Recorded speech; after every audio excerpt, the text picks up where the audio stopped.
Hey, what's up? My name is Jeff Whiting. I am doing another video for Critical Inquiry 110. Um, Today we're looking at a conversation done by a couple of MIT professors. They were interviewed, and the video is on YouTube. It's called The Second Machine Age. And so I'm just going to lay out the basic argument that they're making. They seem to be making an argument that, um, well, basically just what the title refers to, a second machine age. So in the first machine age, we got like basically a large jump in machines and everything they do, and the way that we use them and interact with them. And basically what they're saying is that a similar jump is both occurring and is about to take place. Basically, we're at the start of it. And they gave a lot of examples and reasons for this. One of the examples they gave was, I guess they went to this conference or to this interview in a car that drove itself, in a self-driving car. They have those now. That's a reality. I remember even just like 4 or 5 years ago, I was talking to people about the types of things that robots just wouldn't be able to do, and driving a car was one of those. We we figured there was just too much data that was being employed by an individual who was driving a car, and that there was no way that they were going to be able to make a computer that could take in all that information and use it to navigate roads and blockages and traffic and all of the above. But those things are a reality now. It's a real thing. Um,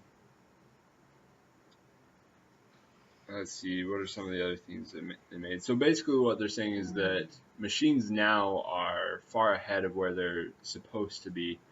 A perfect example is cars, right? That wasn't really supposed to take place until later on in history, I guess.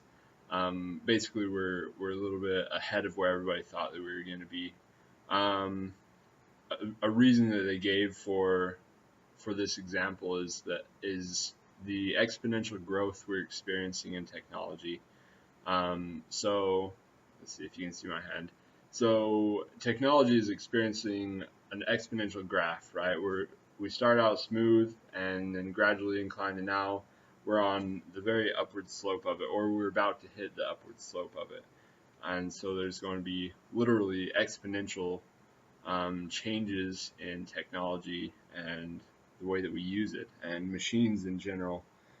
Some other things they talked about is how it was relatively easy to teach machines and robots how to accomplish things that like physicists and mathematicians did on a regular basis, because it's very, very standardized. There's a certain way to do it. But what they had a much harder time with doing was something like picking up a bottle cap off of the floor, just because it required much more. I don't know the vocabulary for it, the language for it. Basically, it was a lot harder to teach a robot how to accomplish the same tasks that we as humans learn at a very young age, like 2 or 3.